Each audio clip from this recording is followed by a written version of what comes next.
जय हिंद, वंदे मातरम। स्वागत है आप सभी साथियों का गेन जेड लर्निंग गुरुजी प्लेटफॉर्म में। तो साथियों, आज मैं आपके लिए कुछ नए टॉपिक लेकर हाजिर हैं। आप देख सकते हैं यहाँ पे फटाफट न्यूज करंट अफेयर्स 2023 लिखा गया है।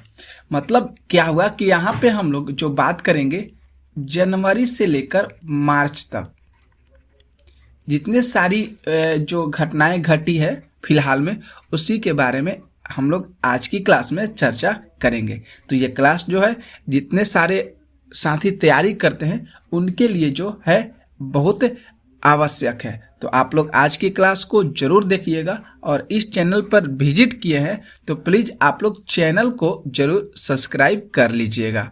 तो देखते हैं पहले प्रश्न पर, और सारे प्रश्नों को विश्लेषण भी हम लोग अच्छे तरीका से करेंगे और समझेंगे भी। तो देखिए यहाँ से हम लोग स्टार्ट करते हैं। यहाँ पे जो पहला नंबर प्रश्न है कि हाल ही में पीएम नरेंद्र मोदी ने 26वें राष्ट्रीय युवा महोत्सव का उद्घाटन किस राज्य में किए हैं। तो यहाँ पे राज्य का नाम बता दिया गया है। कौन सा राज्य है? कर्नाटक राज्य है, हुबली। कौन सा राज्य है? तो कर्नाटक राज्य है, हुबली। यहाँ पे कुछ महत्वपूर्ण पॉइंट को भी बताया गया है कि स्वामी विवेकानंद के जन्मदिन 12 जनवरी को प्रतिवर्ष राष्ट्रीय युवा महोत्सव का आयोजन किया जाता है। मतलब देखिए यहाँ पे 12 जनवरी को प्रतिवर्ष राष्ट्रीय युवा महोत्सव का आयोजन किया जाता है। और जो पहला राष्ट्रीय युवा महोत्सव हुआ था 1995 में राष्ट्रीय एकता शिविर के पाठ्यक्रम के एक प्रमुख घटक के रूप में शुरू हुआ था। ओके, और इसमें कितने प्रतिभागियों को आकर्षित किया था? तो 7,500 प्रतिभागियों को आकर्षित करता है। ओके, और देखिए यह कहाँ पर हुआ था? तो पुडुचेरी में 25वां राष्ट्रीय युवा महोत्सव आयोजित किया गया था। और यह जो है 12 से 16 जनवरी को राष्ट्रीय युवा महोत्सव मनाया जाता है। ये तो आप लोग को भी पता होगा। और स्वामी विवेकानंद के जन्मदिन 12 जनवरी को हमेशा राष्ट्रीय युवा दिवस के भी रूप में मनाया जाता है। तो ये इसके लिए महत्वपूर्ण पॉइंट था। आगे देखते हैं हम लोग प्रश्न संख्या अगला जो है कि हाल ही में नासा ने किसे अपना नया चीफ टेक्नोलॉजिस्ट नियुक्त किया है। तो उनका जो नाम है AC चरनिया को हाल ही में नासा ने अपने नए चीफ टेक्नोलॉजिस्ट के लिए नियुक्त किया है। इसके बाद देखिए अगला जो हम लोग का पॉइंट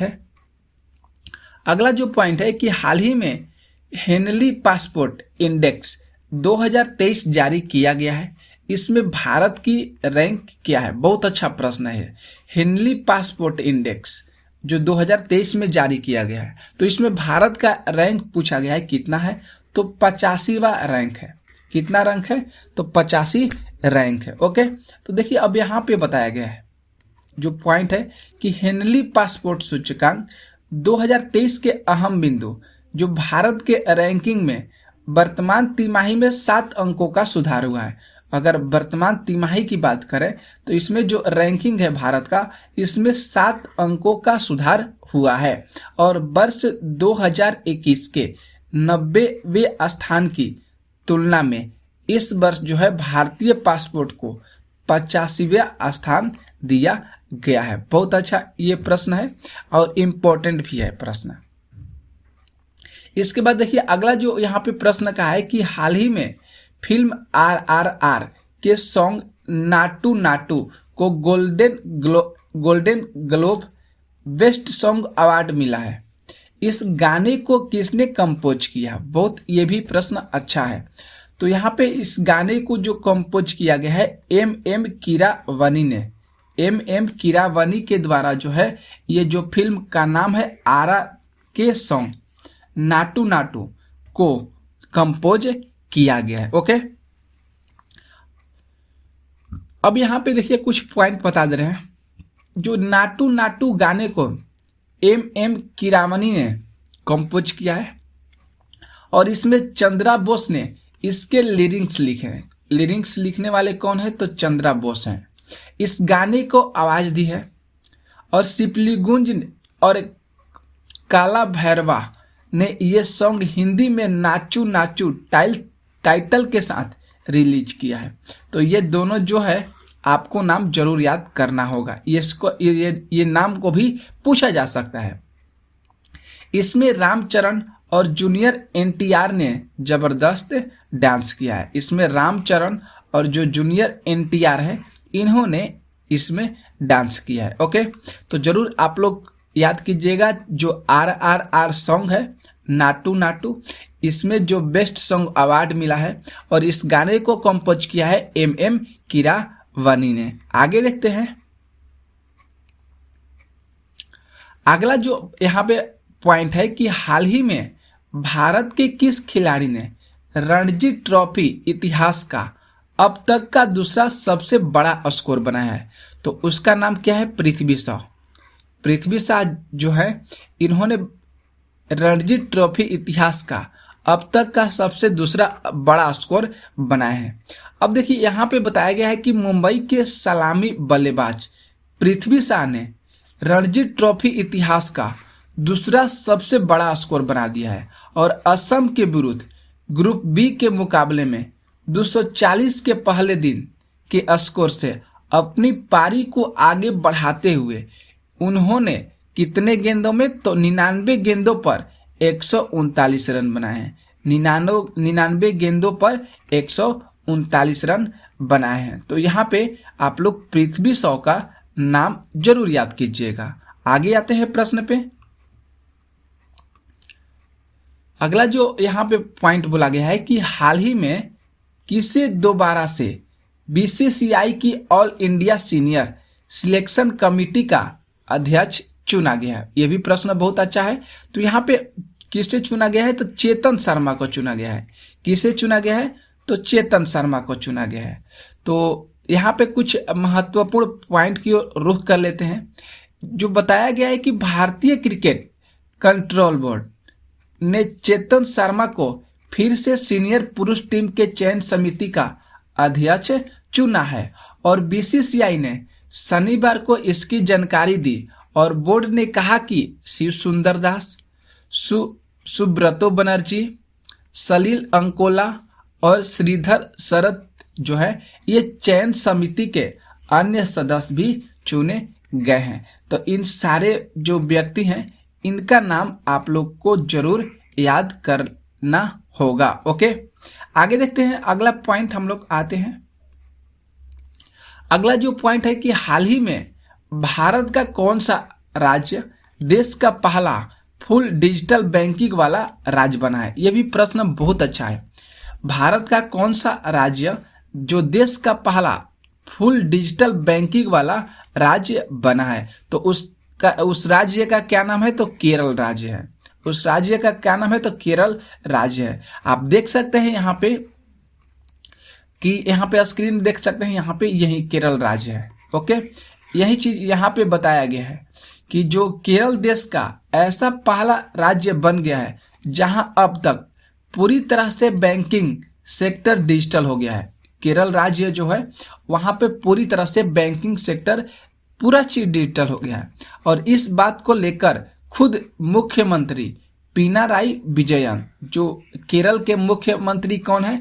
तो पिनाराई विजयन है। इस बात को भी आप लोग जरूर याद कीजिएगा और इन्होंने हाल ही में इसे घोषणा किया है। तो आप लोग याद कीजिएगा, केरल के मुख्यमंत्री पिनाराई विजयन और जो देश का जो पहला राज्य बन गया है वह है केरल और यहाँ पे पूरी तरह से बैंकिंग सेक्टर डिजिटल हो गया है। ओके, आगे देखते हैं प्रश्नों पर हम लोग। अगला जो प्रश्न का है कि हाल ही में केंद्रीय मंत्री डॉक्टर जितेंद्र सिंह ने किस राज्य में national genome editing and training centre का उद्घाटन किए हैं? यह भी प्रश्न बहुत अच्छा है कि केंद्रीय मंत्री जो डॉक्टर जितेंद्र सिंह हैं उन्होंने कौन से राज्य में national genome editing and training centre का उद्घाटन किया है? तो उस राज्य का क्या नाम है? तो पंजाब राज्य है। उस राज्य का क्या नाम है? तो पंजाब है। केंद्रीय विज्ञान और प्रौद्योगिकी मंत्री डॉक्टर जितेंद्र सिंह ने national agri food biotechnology institute Mohali, कहाँ पे है? तो इसको भी आप लोग जरूर याद कीजिएगा। National agri food biotechnology institute कहाँ पे है? मोहाली में है, पंजाब में। मोहाली कहाँ पे है? तो पंजाब में। National genome editing and training centre का उद्घाटन किया है। कौन उद्घाटन किए हैं? तो डॉक्टर जितेंद्र सिंह। इसे जरूर आप लोग याद कीजिएगा। आगे देखते हैं प्रश्नों को। आगे देखिए, अगला जो पॉइंट यहाँ पे बताया गया कि हाल ही में भारत के सबसे तेज गेंदबाज कौन बन गए हैं, जिन्होंने 155 किलोमीटर प्रति घंटा की स्पीड से गेंद फेंकी है। तो उस व्यक्ति का जो नाम है गेंदबाज का उमरान मलिक। ये सबसे तेज गेंदबाज बन गए हैं भारत के, जिन्होंने 155 किलोमीटर प्रति घंटा के रफ्तार से गेंद फेंके हैं। यहाँ पे देखिए बताया गया है कि मलिक ने इस मैच में 155 किलोमीटर प्रति घंटे की रफ्तार से गेंद फेंकी है और इनका खास रिकॉर्ड इन्होंने खास रिकॉर्ड बना लिया है। उमरान मलिक जो है अब वनडे में भी भारत के लिए सबसे तेज गेंदबाज फेंकने वाले भारतीय क्रिकेटर बन गए हैं और उन्होंने पूर्व तेज गेंदबाज जयागल श्रीनाथ को 24 साल का पुराना रिकॉर्ड तोड़ दिया है। मतलब इसके जो पीछे थे उस खिलाड़ी का क्या नाम था? तो जवागल श्रीनाथ था और उनका रिकॉर्ड जो है उमरान मलिक ने 24 साल का पुराना रिकॉर्ड तोड़ दिया है। ओके, आगे देखिए अगला जो हम लोग का पॉइंट है। अगला जो पॉइंट का है कि नासा के मिशन अपोलो 7 के अंतरिक्ष यात्री जिनका हाल ही में निधन हो गया वह कौन है? तो यहाँ पे दिया गया वाल्टर कनिंघम। कौन अंतरिक्ष यात्री हैं जिनका हाल ही में निधन हो गया है? तो वाल्टर कनिंघम जो है। ओके, अब देखिए यहाँ पे बताया गया है कि अमेरिका अंतरिक्ष एजेंसी नासा के अपोलो 7 मिशन के अंतरिक्ष यात्री वाल्टर कनिंघम का निधन हो गया है और वह 90 वर्ष के थे। और Walter Cunningham national aeronautics and space administration जो नासा के अपोलो कार्यक्रम के पहले सफल मानव युक्त अंतरिक्ष अभियान के चालक दल के अंतिम अंतरिक्ष यात्री थे जो अभी तक क्या थे? जीवित थे। तो जरूर आप लोग इसे जरूर याद कीजिएगा। आगे देखते हैं प्रश्नों पर।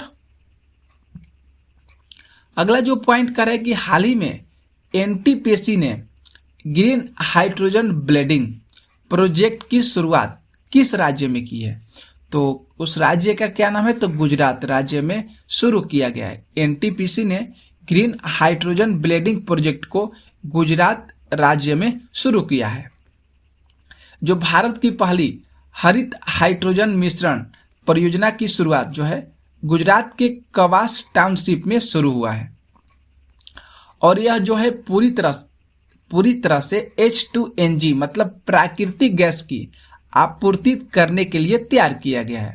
और यह बिजली उत्पादक जो है एनटीपीसी लिमिटेड ने पाइप के जरिए घरों में आपूर्ति की जाने वाली रसोई गैस में हाइड्रोजन को मिलाया गया है। रसोई गैस में जो पाइप के सहारे जो घरों में आपूर्ति की जाती है उस रसोई घर में, जिसको हम पीएनजी कहते हैं, उसमें हाइड्रोजन को मिलाया गया है। तो एनटीपीसी के द्वारा जो है ये ग्रीन हाइड्रोजन बिल्डिंग की प्रोजेक्ट जो है इसको शुरुआत किया गया है सबसे पहले गुजरात राज्य में।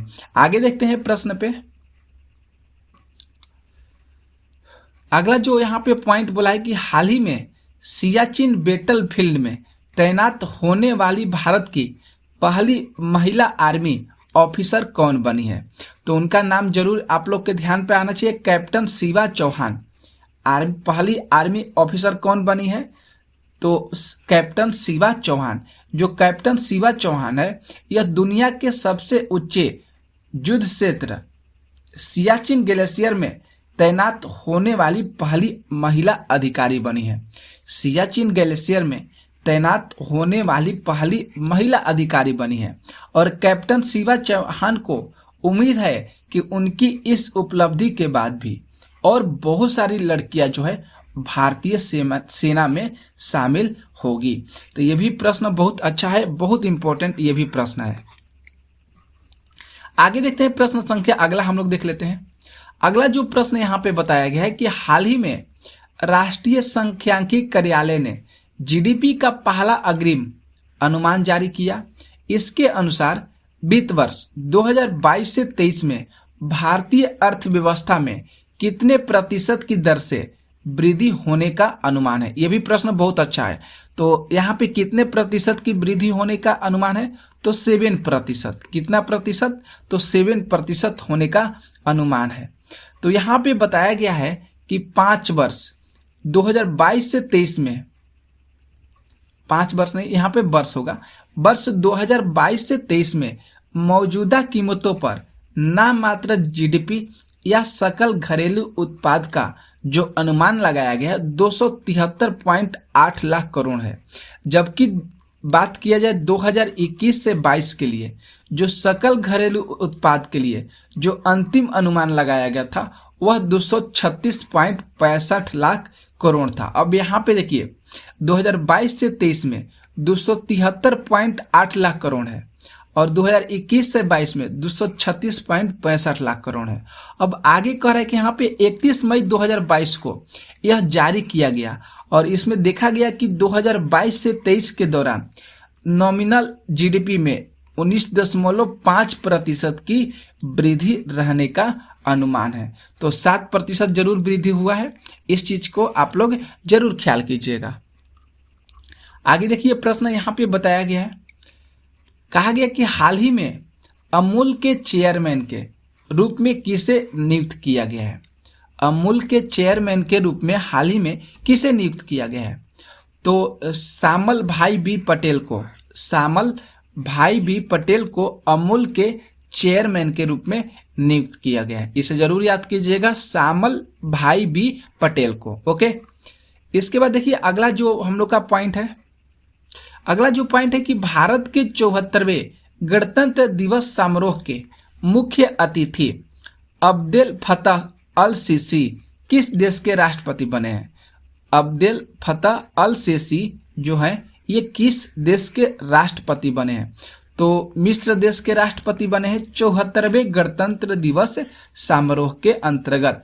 ये जो मुख्य अतिथि के रूप में अब्देल फतह अल सीसी जो है मिस्र देश के राष्ट्रपति बने हैं। ओके, देश के 74वें गणतंत्र दिवस के मौके पर जो मिस्र के राष्ट्रपति हैं अब्देल फतह अल सीसी जो है एक मुख्य अतिथि हैं और उन्होंने 25 जनवरी को सीसी का राष्ट्रपति भवन में स्वागत गार्ड ऑफ ऑनर देकर किया गया था और भारत ने पहली बार मिस्र के किसी राष्ट्रपति को गणतंत्र समारोह में आमंत्रित किया है। तो मिस्र के राष्ट्रपति बने हैं, जरूर आप लोग इस बात को याद कीजिएगा।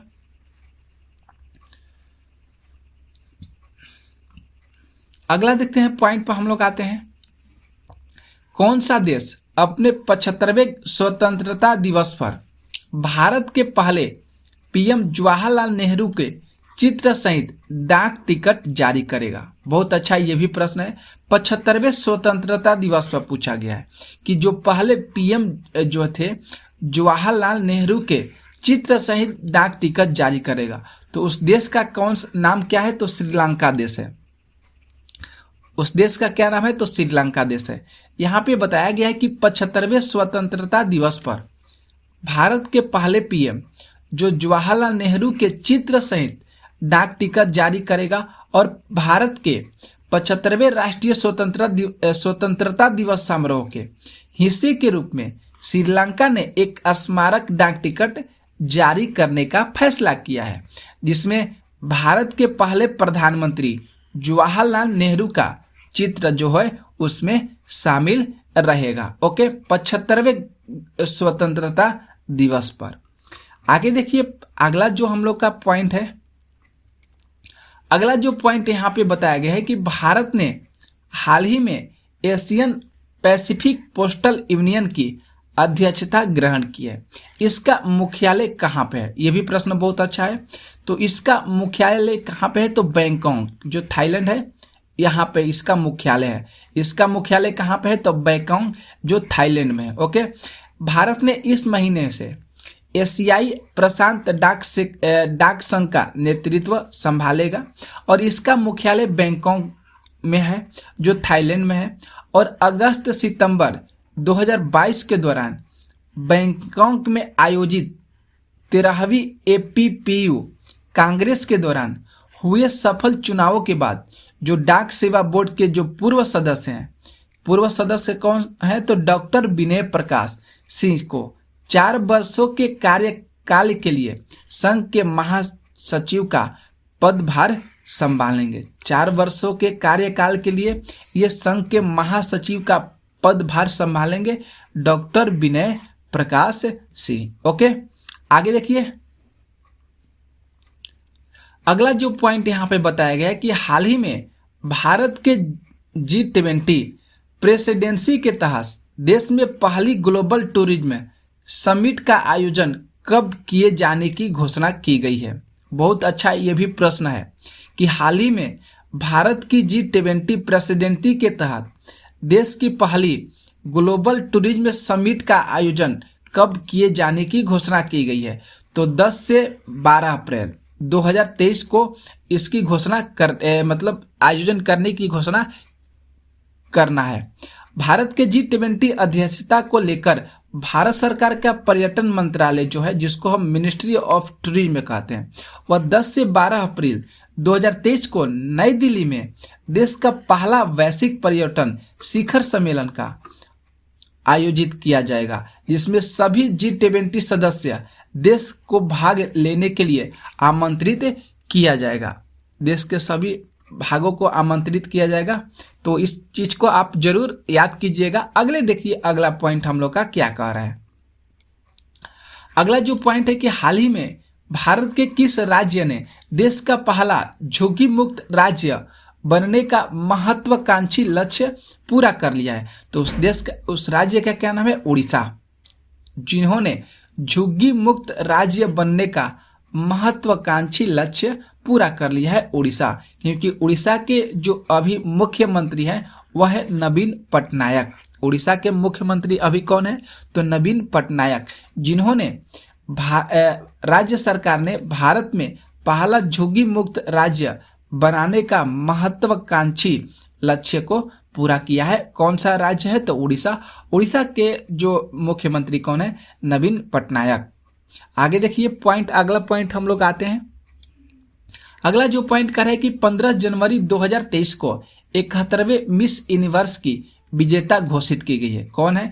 तो अमेरिका की आर बोनी ग्रेबियल, अमेरिका की है आर बोनी ग्रेबियल को 71वें मिस यूनिवर्स के रूप में विजेता घोषित किया गया है।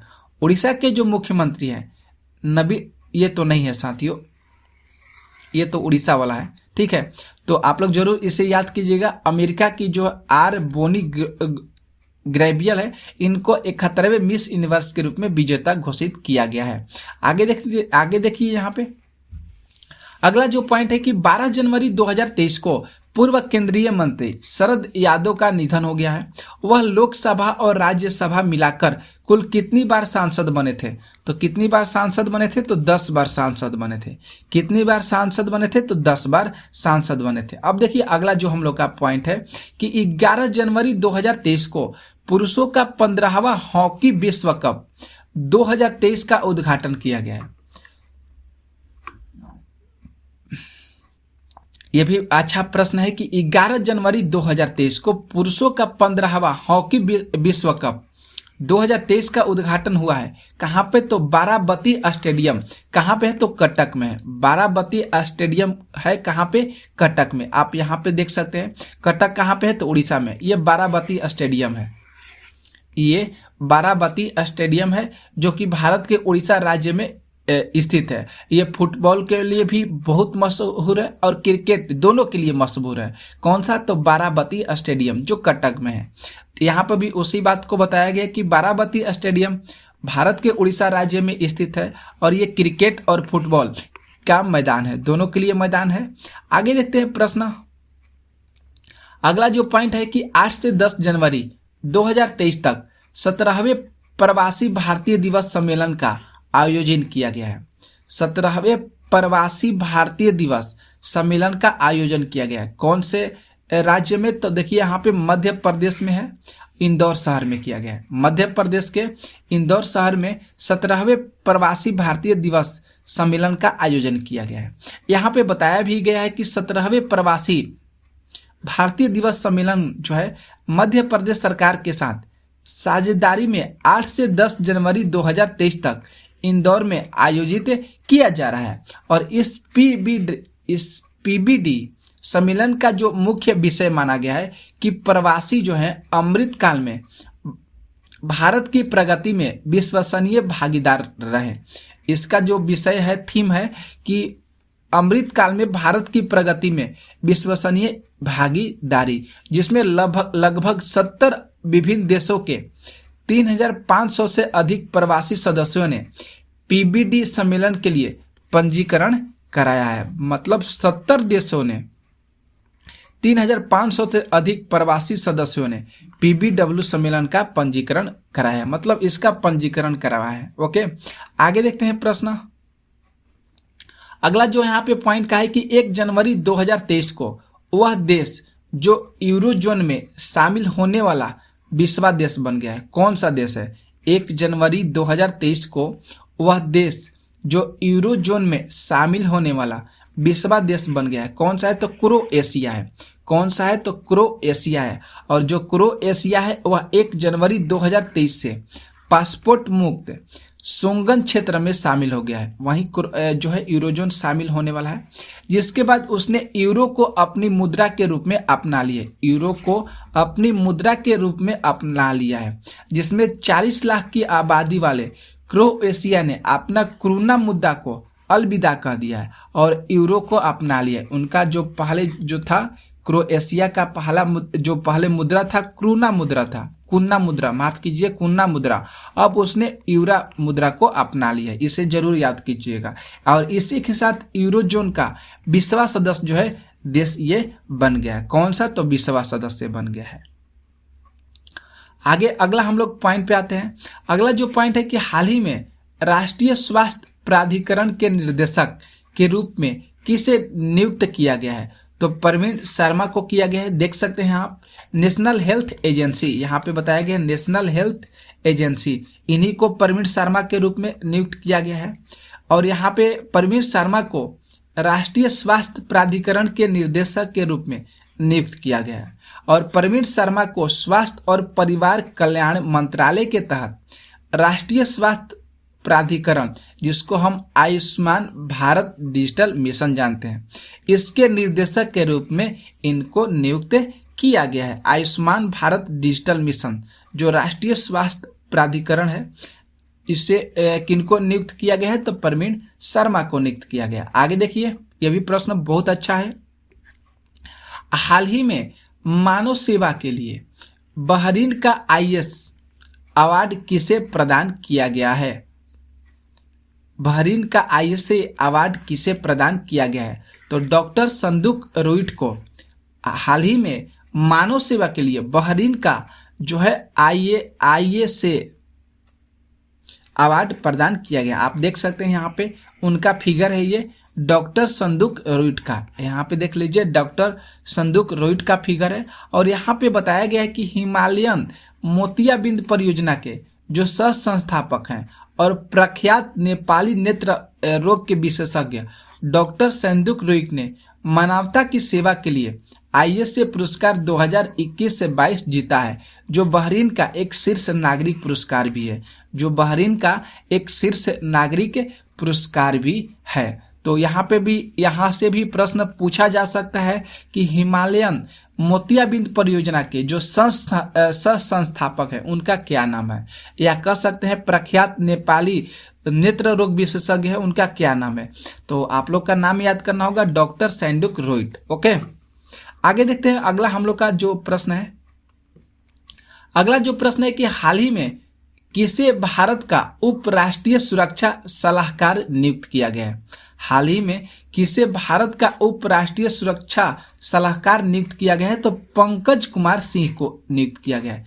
किसे नियुक्त किया गया है? तो पंकज कुमार सिंह को नियुक्त किया गया है। हाल ही में 17 जनवरी को BSF के सेवानिवृत्त डीजी पंकज कुमार सिंह को 2 साल की अवधि के लिए राष्ट्रीय सुरक्षा परिषद सचिवालय में उप राष्ट्रीय सुरक्षा सलाहकार के नियुक्ति में किया गया है और वे जो है 31 दिसंबर 2022 को बीएसएफ प्रमुख पद से सेवानिवृत्त हुए हैं। तो इस चीज को भी आप लोग के ध्यान में ये ऐसे प्रश्न होने चाहिए। अगला बहुत अच्छा प्रश्न है, हाल ही में शुभम गिल वनडे क्रिकेट में दोहरा शतक लगाने वाले भारत के कौन से बल्लेबाज बन गए हैं? तो 5वें बल्लेबाज बन गए हैं। कौन? तो शुभमन गिल ये वनडे क्रिकेट में दोहरा शतक लगाने वाले भारत के 5वें बल्लेबाज बन गए हैं। यहाँ पे उनका फिगर आप देख सकते हैं। तो यहाँ पे दोहरा शतक लगाने वाले जो 5 भारतीय जो खिलाड़ी है कौन कौन से हैं? तो शुभमन गिल ये दोहरा शतक लगाने वाले भारत के 5वें बल्लेबाज बन गए हैं। कौन से बल्लेबाज है? तो 5वें। इस चीज को जरूर ध्यान दीजिएगा। वह अब तक अगर बात करें कौन कौन थे बल्लेबाज, तो सचिन तेंदुलकर, वीरेंद्र सहवाग, रोहित शर्मा, ईशान किशन, ये सब जो है इस क्लब में शामिल थे। और 5वें नंबर पर कौन हो गए? तब जो है शुभमन गिल शामिल हो गए। पहले सचिन तेंदुलकर पहला, दूसरा वीरेंद्र सहवाग, तीसरा रोहित शर्मा, चौथा ईशान किशन और 5वां नंबर पर कौन है? शुभमन गिल है। ओके, अगला देखिए पॉइंट का है कि हाल ही में पीएम नरेंद्र मोदी ने किस शहर में सांसद खेल महाकुंभ के दूसरे चरण का उद्घाटन किया है? तो कौन सा जो है यहाँ पे शहर है? तो यहाँ पे उत्तर प्रदेश शहर है। उत्तर प्रदेश के बस्ती जिला में इन्होंने सांसद खेल महाकुंभ का उद्घाटन किए हैं। आगे देखते हैं प्रश्न। अगला प्रश्न का है कि हाल ही में किस संस्था ने ग्रामीण स्वास्थ्य सांख्यिकी रिपोर्ट जारी की है? तो उसका नाम क्या है? स्वास्थ्य और परिवार कल्याण मंत्रालय। केंद्रीय स्वास्थ्य और परिवार कल्याण मंत्रालय ने हाल ही में ग्रामीण स्वास्थ्य सांख्यिकी रिपोर्ट प्रकाशित की है। ओके, अगला देखते हैं पॉइंट, हाल ही में केरल का कौन सा जिला देश का पहला संविधान साक्षर जिला घोषित किया गया है? हाल ही में केरल का कौन सा ऐसा जिला है जिसमें देश का पहला संविधान साक्षर जिला घोषित किया गया है? तो कोल्लम। इस चीज को जरूर याद कीजिएगा, कोल्लम। कोल्लम जो है केरल का एक जिला है जहां पे देश का पहला संविधान साक्षर जिला बन गया है। और इसकी घोषणा 15 जनवरी को केरल के जो मुख्यमंत्री हैं पिनाराई विजयन ने कोल्लम में वित्त मंत्री KN बालगोपाल की अध्यक्षता में एक समारोह में इस जिले को संविधान साक्षर जिला घोषित किया गया है। ओके, अगला देखते हैं प्रश्न। अगला जो पॉइंट है कि हाल ही में भारत और फ्रांस के बीच द्विपक्षीय नौसेना अभ्यास वरुण के किस संस्करण का आयोजन किया गया है? तो 21वां संस्करण का आयोजन किया गया है, क्योंकि भारत और फ्रांस के बीच जो द्विपक्षीय नौसेना अभ्यास के 21वें संस्करण में वरुण जो है 2023 का आयोजन भारत और फ्रांस के बीच द्विपक्षीय नौसेना अभ्यास का 21वां संस्करण अभ्यास जो है आज 16 जनवरी 2023 को पश्चिमी समुद्र तट पर प्रारंभ हुआ है। तो 21वां संस्करण है, जरूर आप लोग इस चीज को याद कीजिएगा। अगला जो पॉइंट है कि हाल ही में किस भारतीय अमेरिकी ने अमेरिका के कंसास राज्य में सेनेटर के रूप में शपथ ली है? तो उषा रेड्डी का नाम आता है कि उषा रेड्डी ने, जिन्होंने भारतीय अमेरिका के कासास राज्य में सेनेटर के रूप में शपथ लेने वाली जो यहाँ पे अमेरिकी महिला है, यहाँ पे उषा रेड्डी है। आगे देखते हैं प्रश्न 23। अगला कि 23 जनवरी 2023 को अंडमान और निकोबार द्वीप समूह के कितने द्वीपों का नामकरण परमवीर चक्र विजेताओं के नाम पर किया गया है? तो 21 द्वीप है, आप लोग इसे जरूर याद कीजिएगा। कितने द्वीप को शामिल किया गया? तो 21 द्वीप पर। इसी भावना के साथ आगे बढ़ते हुए अब द्वीप जो समूह है इसके 21 सबसे बड़े अनाम द्वीपों का नामकरण 21 परमवीर चक्र विजेता के नाम पर करने का निर्णय लिया गया है, 21 द्वीप का। ओके, ये किस द्वीप आप लोग जरूर याद कीजिएगा। अगला देखते हैं प्रश्न कि 23 जनवरी 2023 को कलवरी श्रेणी की वह पनडुब्बी जिसे भारतीय नौसेना में शामिल कर लिया गया है, कौन सा है? तो INS वागीर। कौन सी पनडुब्बी है? तो INS वागीर। यहाँ पर भी बताया गया है कि 23 जनवरी 2023 को कलवरी श्रेणी की जो 5वीं पनडुब्बी है वागीर के परिचालन की शुरुआत जो करेगी, और इसमें नौसेना अध्यक्ष एडमिरल R हरि कुमार समारोह के मुख्य अतिथि होंगे। और भारत में इन पनडुब्बियों का जो निर्माण है मझगांव डाक शिप बिल्डर्स लिमिटेड जो मुंबई द्वारा मैसर्स नेवल ग्रुप फ्रांस के सहयोग से किया जा रहा है। अगले प्रश्नों पर हम लोग आते हैं। अगला जो पॉइंट बोला है कि 23 जनवरी 2023 को राष्ट्रपति द्रौपदी मुर्मू ने कितने बालकों को प्रधानमंत्री राष्ट्रीय बाल पुरस्कार 2023 में सम्मानित किए हैं? तो 11 बच्चों को उन्होंने राष्ट्रीय बाल पुरस्कार से सम्मानित किए हैं। कितना बच्चों को? तो 11 बच्चों को। अगले पॉइंट पर हम लोग आते हैं। अगला जो पॉइंट है कि 18 जनवरी 2023 को annual state of education report 2022 जारी किया गया है। तो NGO के द्वारा प्रथम द्वारा जारी किया गया। NGO ने प्रथम बार इसको स्थापित किया जारी किया है। और यहाँ पे बताया गया है कि इसका बारे में कि 18 जनवरी 2023 को जारी annual state of education report 2022 के अनुसार बिहार के स्कूलों में पढ़ रहे बच्चों की अंग्रेजी और गणित की क्षमता में इजाफा हुआ है, और साथ ही में निजी कोचिंग में बच्चों की रुचि क्या है? बढ़ी हुई है। आगे देख लेते हैं। यहाँ पे बताया गया है कि अगला पॉइंट में कि 18 जनवरी 2023 को चुनाव आयोग ने किन 3 राज्यों के विधानसभा चुनाव के लिए तारीखों का ऐलान किया है? तो त्रिपुरा है, मेघालय है और नागालैंड। 3 राज्य हैं, कौन कौन सा? त्रिपुरा, मेघालय और नागालैंड। अगला जो पॉइंट है यहाँ पे कि 16 से 20 जनवरी 2023 तक विश्व आर्थिक मंच की 5 दिवसीय बैठक कहाँ पे आयोजित की गई है? तो दावोस में आयोजित किया गया है। और दावोस कहाँ पे है? तो स्विट्जरलैंड में है। और 16 से 20 जनवरी तक इसको आयोजित किया जा रहा है। और इस बार बैठक की थीम को आप लोग जरूर याद कीजिएगा। इसकी थीम क्या है? तो cooperation in a fragmented world. इस चीज को आप लोग जरूर याद कीजिएगा। इसकी थीम क्या है? Cooperation in a fragmented world. ठीक है। और इस बैठक में यूक्रेन संकट, वैश्विक मुद्रास्फीति, जलवायु परिवर्तन जैसे मुद्दों पर चर्चा करने की संभावनाएं हैं। बैठक में यूक्रेन संकट, वैश्विक मुद्रास्फीति, जलवायु परिवर्तन, ये सब मुद्दा को उन्होंने उठाएंगे। ओके। अगला जो पॉइंट बोला है कि 16 से 17 जनवरी 2023 को भारत की G20 अध्यक्षता के तहत इसके अवसंरचना कार्य समूह की पहली बैठक आयोजित की गई है। पुणे शहर में की जाएगी। और पुणे कहाँ पे है? महाराष्ट्र में। ओके। आगे देखते हैं। अगला क्या है कि हाल ही में नॉर्दर्न वुड एक्सपो का आयोजन किस शहर में किया गया है? नॉर्दर्न वुड एक्सपो का आयोजन किस शहर में किया गया है? तो पटना शहर में किया गया है। ओके। अब देखते हैं अगला पॉइंट कि हाल ही में चौथे कृषि रोड मैप के लिए CM नीतीश कुमार के कृषि सलाहकार किसे नियुक्त किया गया है? तो डॉक्टर मंगला राय को नियुक्त किया गया है। कृषि सलाहकार के रूप में किसे नियुक्त किया गया है? तो डॉक्टर मंगला राय को नियुक्त किया गया है। अगला जो पॉइंट है कि हाल ही में किस जिले में डॉक्टर आपके द्वारा प्रोजेक्ट शुरू किया गया है? तो भोजपुर जिला में है। कहाँ पे है भोजपुर जिला? तो बिहार में है।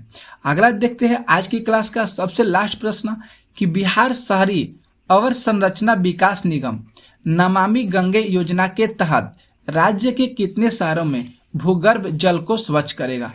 तो 78 शहरों में इस भूगर्भ जल को स्वच्छ करेगा नमामि गंगे योजना। ओके। तो मैं आपके लिए इतने सारे करंट अफेयर्स के क्वेश्चन लाए थे जो जनवरी से अप्रैल तक था। जो जनवरी से अप्रैल तक के करंट अफेयर्स इसमें शामिल थे। बहुत सारे महत्वपूर्ण करंट अफेयर्स शामिल थे। तो ये क्लास आपको कैसा लगा आप लोग ज़रूर बताइएगा और कमेंट भी ज़रूर कर दीजिएगा। और इस चैनल पर नए होंगे तो प्लीज़ आप लोग चैनल को ज़रूर सब्सक्राइब कर लीजिएगा। इसी तरह के सभी इन्फॉर्मेशन आप लोग का इस चैनल पर मिलते रहेगा। तो आज की क्लास हम लोग यहीं पे समाप्त करते हैं। सभी साथियों का थैंक यू। जय हिंद, जय भारत।